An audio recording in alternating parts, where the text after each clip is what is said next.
બનાસકાંઠા જિલ્લાના દિયોદર તાલુકાના સેશન 4 રસ્તા પાસે સેશન ગામના યુવકો ધોકા લાકડીઓ લઈ સેશન ગામે ઇકો ગાડીની વર્ધી મૂકી ઇકો ગાડી લઈ પરત ફરતા સેશન ગામના 20થી વધુ લોકોએ ઇકો ગાડીના ચાલક વચનસિંહ બળવંતસિંહ જાતે સોલંકી રહે મોજરૂ જૂના તાલુકો દિયોદર વાળાને સેશન ગામના અકબર ખાન બલોતના પરિવારવાળાઓએ લઈને પાલનપુર ખાતે ઇકો ગાડીની વર્ધી લઈ સેશન ગામે પરત ફરતા ગાડીમાં બેઠેલા અકબર ખાનના પરિવારવાળાઓને ગળદા પાટોનો માર મારતા ઇકો ગાડી GJ08 AX 1834ને રોકાવી ગાડીમાંથી નીચે ઉતારી 20થી વધુ સેશન ગામના લોકોનું ટોળું એકઠું થઈ ગાળો બોલી ગળદા પાટોનો માર મારતા ના પકડમાંથી ભાગી છૂટેલ બાજુમાં આવેલ ઠાકોર સમાજના ઘરોમાં બચવા માટે ઘૂસી ગયા હતા, જ્યાં સામેવાળા હાથમાં ધોકા લાકડીઓને છરાના છૂટા ઘા મારી હુમલો કર્યો હતો, જેનાથી અમો દોડી બચી ગયા હતા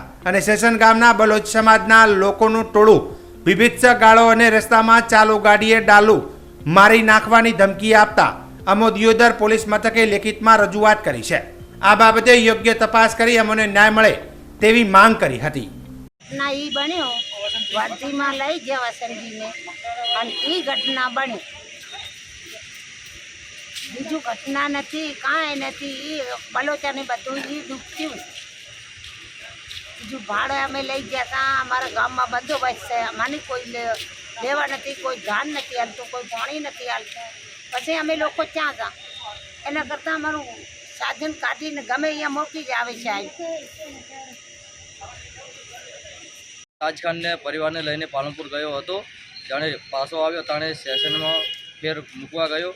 તાણે સેશનના લોકો એમ કહેતા હતા કે અમે ઓને નાતવાર કાઢ્યો છે, તો તમે કેમ ઓની મદદ કરો છો અને કેમ તમે ઓને લઈને પાલનપુર ગયા હતા અને મને મારી નાખવાની ધમકી આલી અને મને ગાડીમાંથી નેચો ઉતારી અને પેટો અને લાતો મારવા મળ્યા કે ઓને નાતવાર કાઢ્યા છે અને કેમ તમે ઓની મદદ કરો છો, ફેર તમે ઓની મદદ કરશો તો તમને અમે મારી નાખશું. તો દિયોદર પોલીસને એવું કહેવા માગું છું કે એના માટે કડકથી કડક સજા થવી જોઈએ અને કોઈ ઘટના અમારા માટે ફેર કરશે તો એવી વિનંતી છે કે કડકને કડક સજા થવી જોઈએ. જે કણકરા માણસો છે એને હું શકલથી ઓળખું છું અને નામ પણ ખબર યાદ છે. ગામમાં જો મર્ડર થયેલો તો અમારા ભાઈ લોકો ડખામાં નિર્દોષ બધાને અમે ફસાઈ નાખ્યા નિર્દોષ. તો અમે લગભગ મારે નાતબારો કાઢ્યો ગામમાં, કોઈ ચા ના હાલે, દૂધ ના હાલે, શાક ના હાલે, શાકભાજી ના હાલે. હવે એના લગભગ ભાઈ રિક્ષાવાળાને કે ભાડે નહીં જવાનું. તો અમારે વસંતસિંહનો મારા ભાઈ નંબર હતો એટલે વસંતસિંહને ફોન કર્યો, આવું કે 1500 રૂપિયા મને ભાડો હારું પાલનપુર જવાનું છે મારા ભાઈને મુલાકાતે.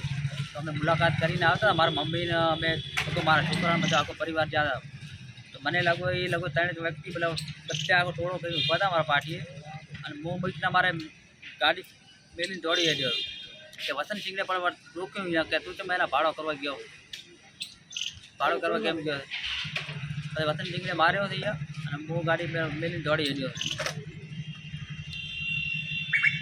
આપણે અરજી આલી છે અને પોલીસ આપણો જે નિકાલ લાવે તો આપણે મંજૂર છે. પોલીસ સ્ટેશનમાં અમે આવ્યા રજૂઆત આખો ગામ એક ઓળે છે. અમે હું લગો અમારા હું એક જ છું, મારા ભાઈ એક જેલમાં છે, મારા ઉપર લગો 3 ઘરનો પરિવાર છે. મારે કમાવા જવાનું કે મારે અહીંયા છોકરાને કરાવવાનું, મારે જવાનું ક્યાં છે? તમે કહો એવા વ્યવસ્થા અમારે કરી આલો. વસંતસિંહ આવ્યો તો વસંતસિંહ ભેગો માથાકૂટ કર્યો.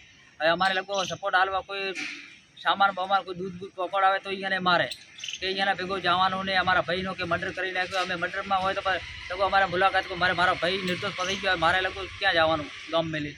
હવે અમારા ગામવાળા કે તમે તું એકલો છે, હવે ગામ મેલીને કે તું જતો રહે.